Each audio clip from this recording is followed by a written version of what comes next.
Hi mga Mars! Busy si Inday. Kasi busy dito sa bahay si Inday. Kailangan yung buhok laging maayos, diba? Alam nyo na Inday, mga Mars ha? Mga Mars! Kailangan lagi maganda yung buhok nyo, diba? Oh. Ay, nako. Oh, diba? Bongga-bongga. Oh. Diba? Eh, alam niyo na mga Mars kung ano gagawin ko. Eh, siyempre, kailangan ko ng content. Ay, nako. O, diba?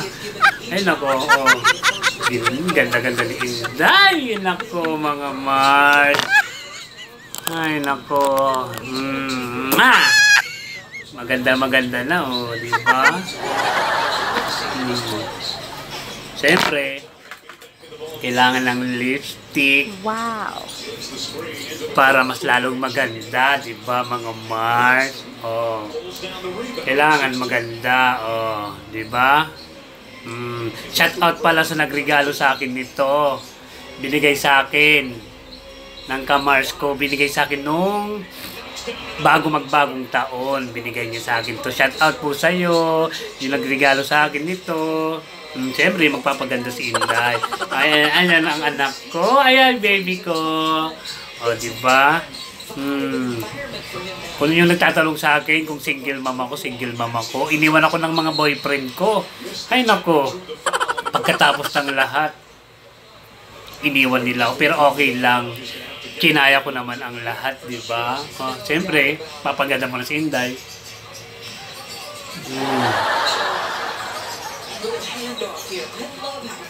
Daddy, baliw ka na dyan. Diba? Ang babaeng may bigote. Ay, nako.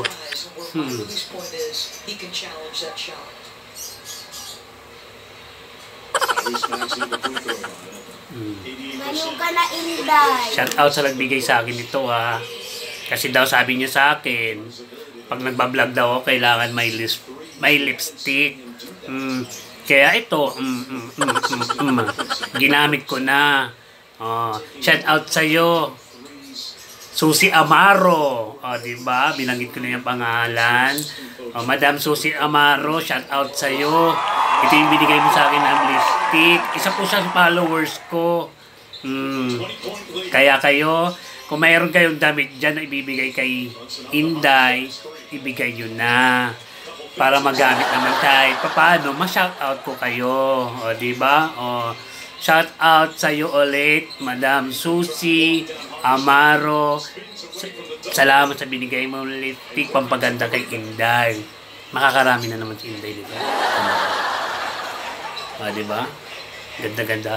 So, ayun, mga Mars, hanggang dito na lang ang Mars, ha? Kasi may gagawin pa akong content. Bye!